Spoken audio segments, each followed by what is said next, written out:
favorite paper from the conference? Or a favorite paper? A favorite paper.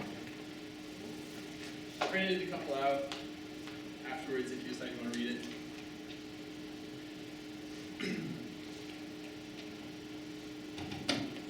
Thanks to Aiden for. Should I use this or am I loud enough without it? Pretty loud. But I think for the recording it'd be good. Okay. I want to thank Aiden for showing that it's possible to give a talk. Because I'm kind of just copying him.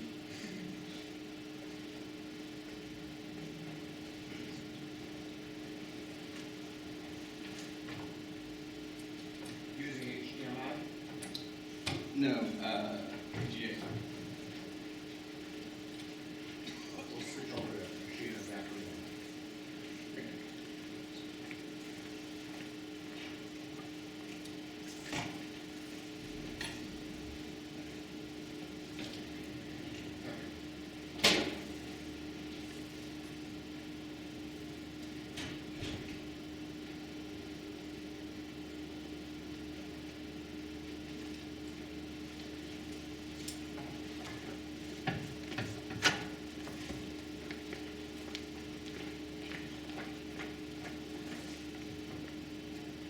All right.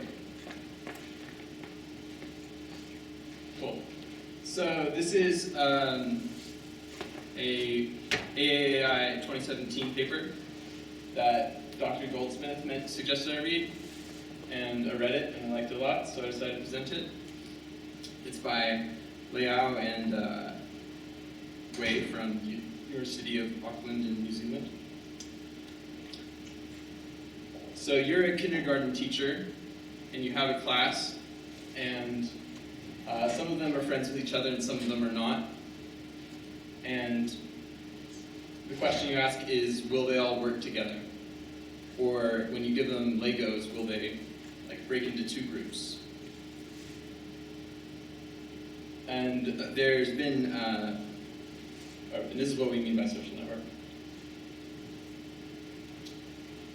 Yes, you have a graph, which is your social network and diversity of people, edges and friendships. Here's an example of one.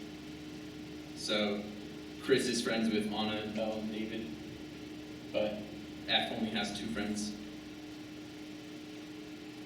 There are 2 existing methods for answering this question. One is macro, which is graph integrity, where you have some social network and you look at the minimum number of edges you need to cut out in order to separate it into 2 distinct chunks. So this is from the perspective of an outside manipulator who has control of the entire network at once. The second perspective is from cooperative game theory, where it only looks at individuals acting and you see what groups form.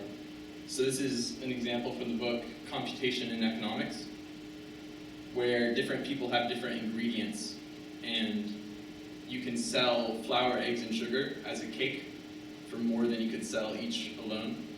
And so coalitions form. However, you don't want someone who doesn't contribute in your group. So you exclude people who aren't useful. So this paper merges cooperative game theory and graph integrity. We do that by making the individuals pay off. In the previous example, the individuals' payoff was how much they could sell their ingredients for. Here, the individuals' payoff is how popular they are in their own group. This is the exact definition. So you have some subset of the vertices for the people in your subgroup, and your popularity is the percentage of them who you know, and you don't count yourself. So, Anna, who does Anna want to be in her group? Only these people, because those are Anna's friends. And here she has utility 3/4, which is as good as she can do in this network, because she knows 3 of the 4 people in that group.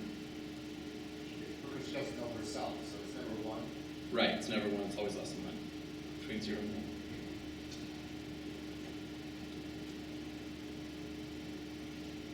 So that previous group was impossible because, for example, E only has 1 friend, but E can do better with D and F. So this will never form. A new group will form only when all its members are strictly more popular in that new group.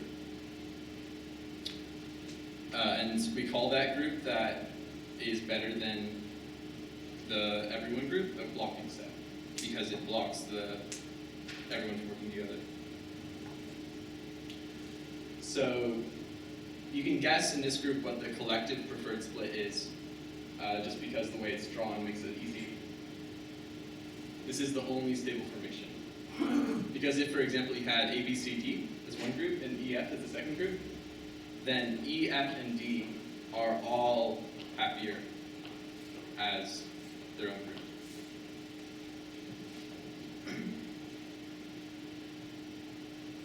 When the everyone group is stable, we call that socially cohesive.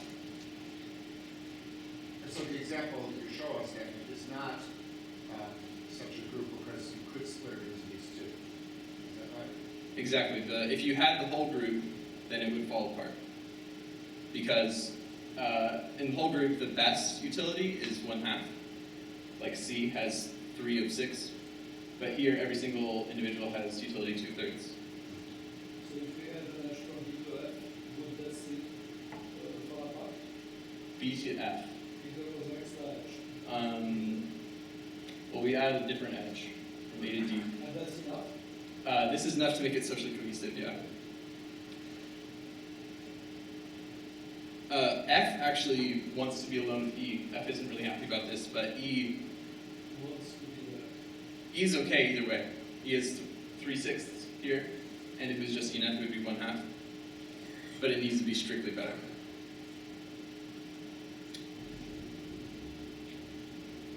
You can probably guess whether this is socially cohesive. It is, and that's because you have a dictator who wants everyone. No one else has any bargaining power because they have no other friends. So in the first example, we added an edge and made it socially cohesive. You can also add an edge and make it socially incohesive, because C and B here in the whole group have only 2/5 payoff, but if they go alone, they have 1/2 payoff each. So that's the first result of the paper.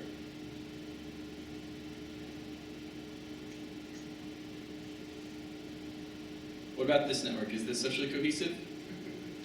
You're a strong maybe. This one is no. No? Why not? I don't know. Did it look? Doesn't look cohesive. You're correct, because this individual is one of the most popular in the network. However, he can get a higher payoff by just having one good friend. So that's the second result.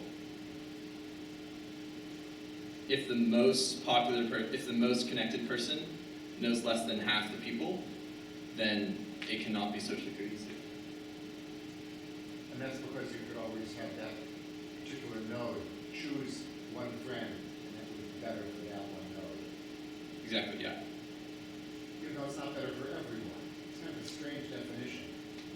It only breaks if the new suggested grouping is better for everyone.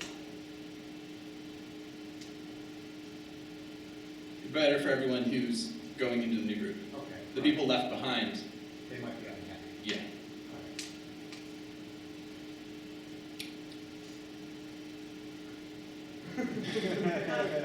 That's all you have difficulty getting attention. Yeah, because there's no single individual who knows more than half of all students and professors. Or there might be someone who's met all of them. But.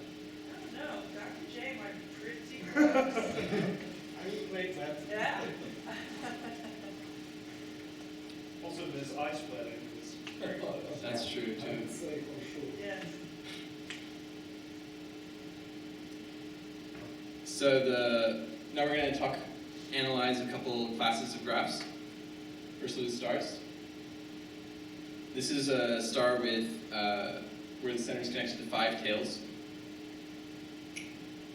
This is similar to the first example where we had a 4-star. Is this group stable? This, where you have 2 groups, one of size 3, the other is size 3, and it's disjoint. No, because they can do better. Yeah, exactly.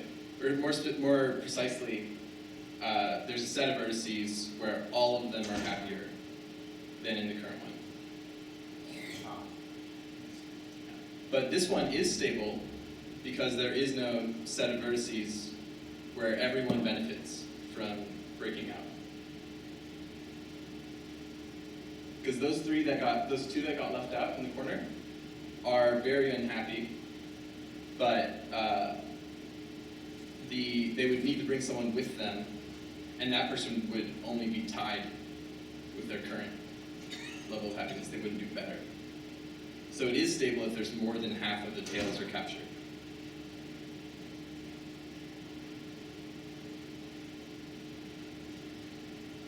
Which is, I was a little surprised by that. I imagined that it would only be stable if you had all vertices, because you have a dictator. But it works out this way.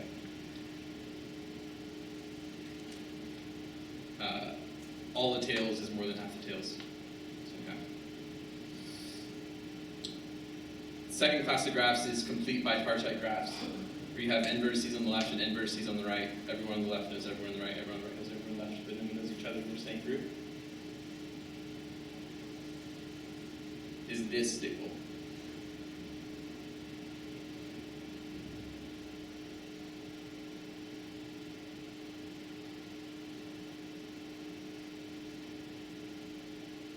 Are you shaking your head no? Why not? C?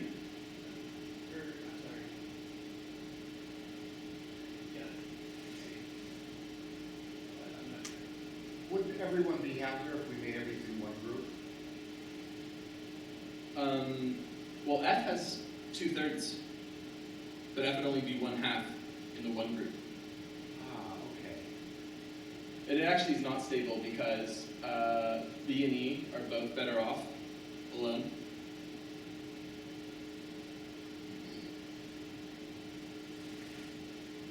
They each get payoff 1/2 here, before they had payoff 1/3. In general,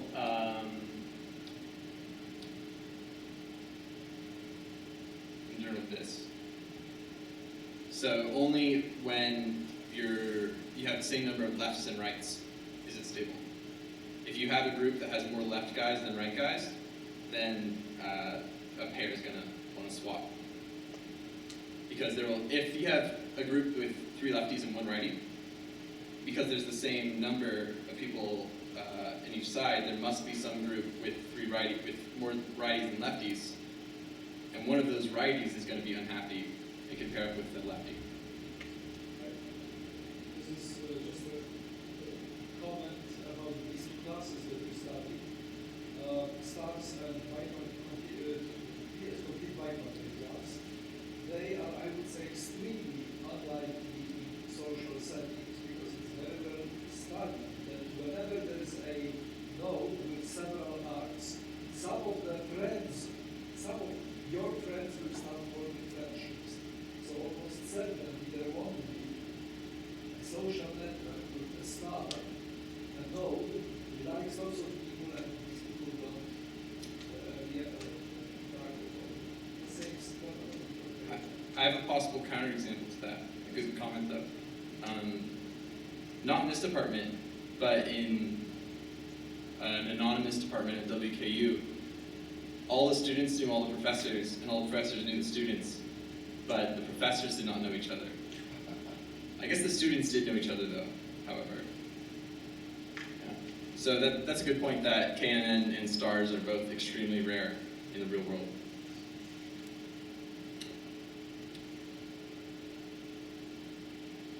Because the everyone group has the same number of lefts and rights. Okay. So those are all the results I'm going to show. So just one other, since we are not talking really about technicalities, these things are interesting from the technical point of view, but maybe not necessarily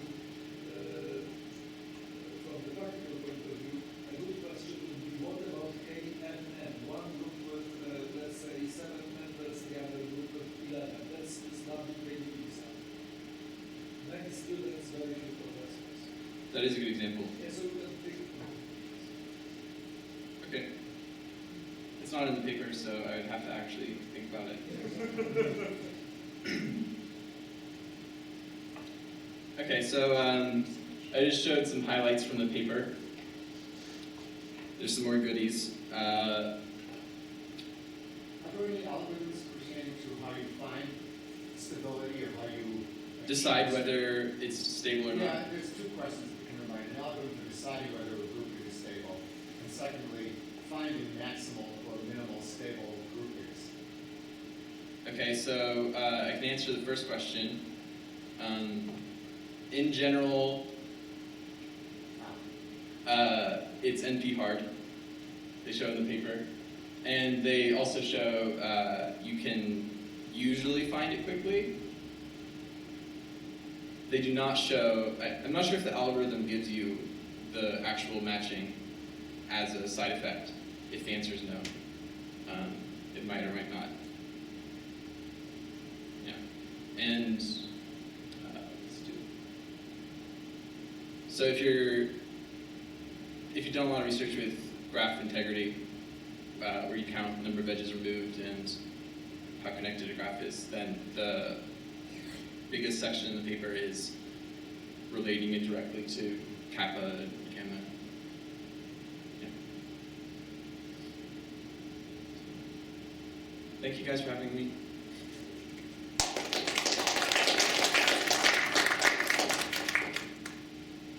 So, this might be kind of fun. You can think about how you could apply this to the new trend with cell phones, like the whole friends and family, where you try to get people to join you so that you get free self-service for a month or something like that, and how you could maximize or take advantage of, I don't know what, your Facebook friend grouping or something to get free cell phone service.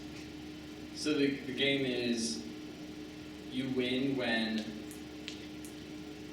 you have a large group and There's some rule about how many people you have to, I mean, I don't remember, but you see it on TV, right? You get so many people, then you're getting free cell phone service and so on, but they're also trying to get free cell phone service, right? So then all of a sudden they're asking your friends, I don't know, I mean, it just might be an interesting practical application.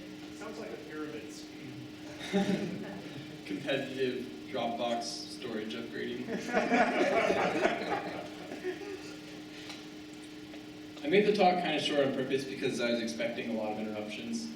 So if you have any random thoughts from throughout the talk, please. Does it generalize at all to directed graphs? Usually, if A is a friend of B, then B is a friend of A.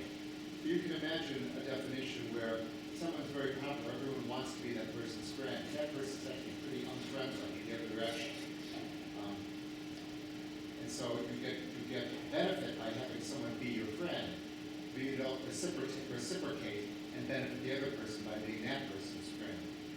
I think such situations do exist, or even you could have weights in both directions, and then you could try to generalize the concept of cohesion. Rock stars and UK basketball players. Yeah. There you go. I think it generalizes pretty easily because you want everyone in your group to be your friend, and maybe you don't care the other direction. And you could just have all the players play this game where they're maximizing only in edges. I'm not sure if that would give interesting results. I feel like it would. Did you want to say something, Gabe?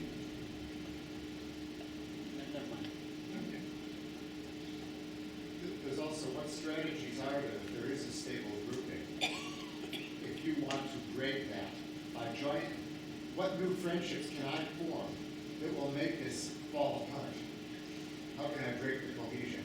Or who shall I unfriend in order to break the cohesion? Or what two people should you introduce? Now it's Survivor, you vote people off the That's island. right, that's right. Or it's like, whom shall I introduce to each other in order to increase or decrease cohesion, depending upon my interests? So you're the kindergarten teacher, and the class is louder when the groups are larger. You want a quiet classroom, so you try to determine the minimum number of friendships to make between classmates, to have everyone working either alone or just with one other. So what I would really like to see is a social confirmation of this, that it really makes any sense at all. In other words, some actual networks of people where you can detect that groups form according to principles that were laid out in this paper. That would be a good confirmation of the theory. Without that, this is just a play with graphs.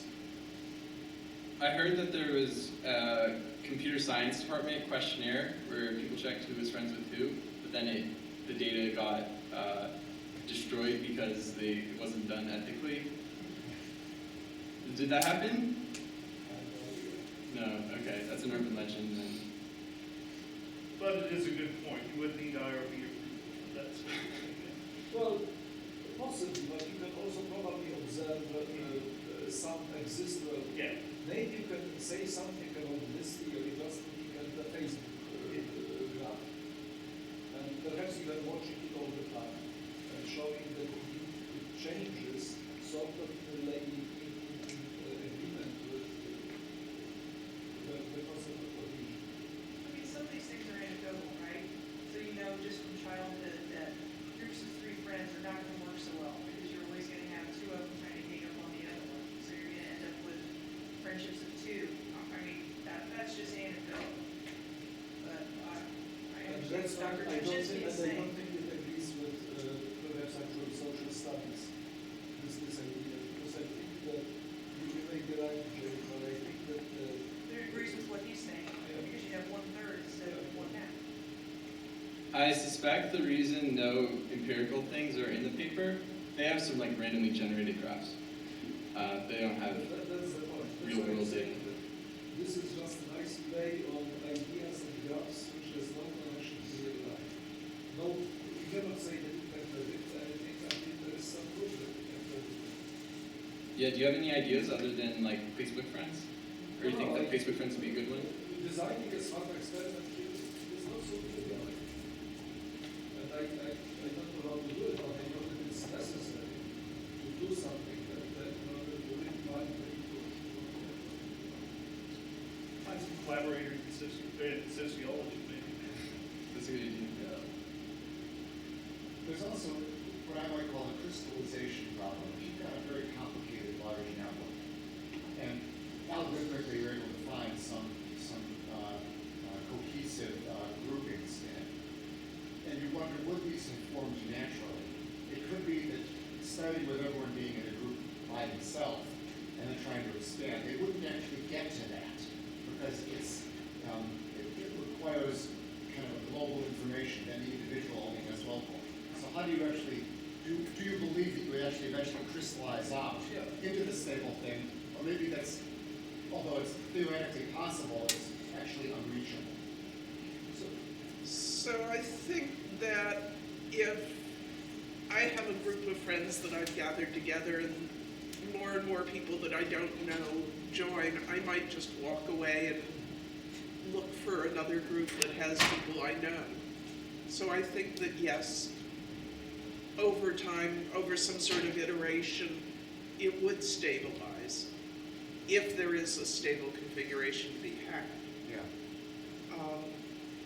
I also know that what Luke was referring to, there was a social network analysis run on Marksbury about 2 years ago by one of Steve Borgatti's students, and this is what they do. They do gather information about social networks.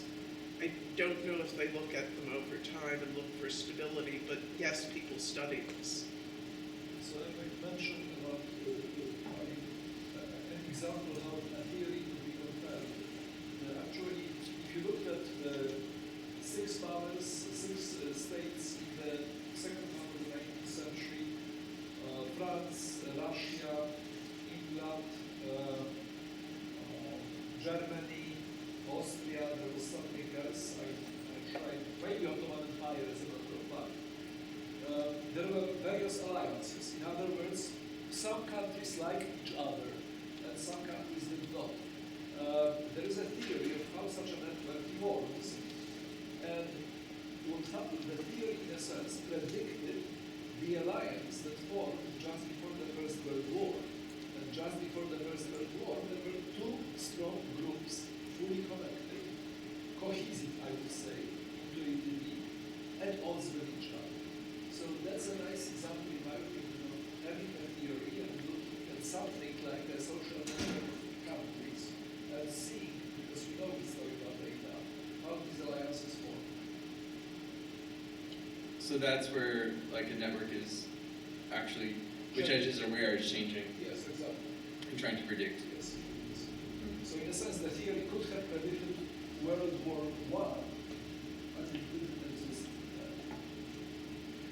If you wanted real data, you could use it. You could take the list. Like, I'm sure somewhere, probably Wikipedia has a list of alliances between countries, and you could use that network in this. But how it changes over the years, yes. Yeah, and see what you can do to mess it, what you can do to mess it up. That sounds revolutionary. No, it's fine. It's fine. What, you're adding a link between Russia and the US? Yeah, this cannot fix that. Sorry.